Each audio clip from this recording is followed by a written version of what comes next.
মুখ্যমন্ত্ৰী আত্মনিৰ্ভৰ অসম অভিযান 3.0 ডিব্ৰুগড় তিনিচুকীয়া চৰাইদেউ শিৱসাগৰত আৰ্থিক সাহায্য প্ৰদান অসমৰ মুখ্যমন্ত্ৰী ডক্টৰ হিমন্ত বিশ্ব শৰ্মাৰ আশা আকাংক্ষা আৰু অৰ্থনীতিৰ আঁচনি প্ৰদান কৰাই মূল লক্ষ্য আগত ৰাখি চৰকাৰৰ আত্মনিৰ্ভৰশীল আঁচনি প্ৰদান। এই আঁচনিৰ যোগেদি 4খন জিলাৰ 10,404,000তকৈ অধিক হিতাধিকাৰীক চেক প্ৰদান। আঁচনিখনৰ 3বাৰকৈ ধন বিতৰণ কৰিব। এই আঁচনিৰ যোগেদি আত্মনিৰ্ভৰশীল যুৱক-যুৱতীক আগুৱাই লৈ যোৱাৰ লক্ষ্য চৰকাৰৰ।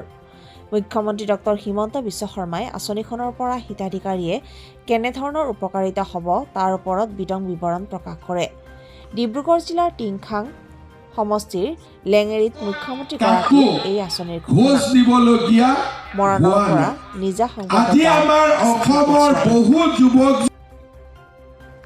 সংবিধানে আৰু আমাৰ দেশৰ কানুনে দেউতাক মাকক অধিকাৰ দিয়া নাই ল'ৰা ছোৱালী ধৰ্ম পৰিৱৰ্তন কৰে। আপোনালোকে সংবিধান পঢ়িব, মই ষ্টাডি কৰি লৈছো, এই কথাটো তেওঁ ক'ব বুলি মই জানোৱেই, সেইকাৰণে যোৱা কালি এইটো মোৰ ষ্টাডি হৈ গৈছে।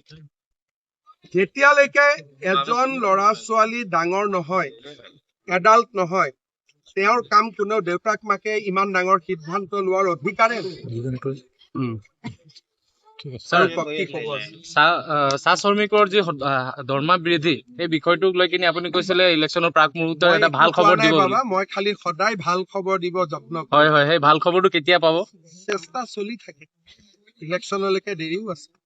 সদায় মই ভাল খবৰ দিব মানুহক যত্ন কৰি থাকো। ৰাতিপুৱা শুই উঠিয়ে কিবা এটা ভাল খবৰ। আজিতো চাহ শ্ৰমিকৰ জীৱনৰ আটাইতকৈ ডাঙৰ ভাল খবৰটো আজি দিব গৈ আছো যে মাটিৰ পট্টাৰ ফৰ্ম। ছাৰ, এই যিটো এটিকলি যিটো আপোনালোকে দিছে 5,000 টকা, সেই এমাউণ্টটো কি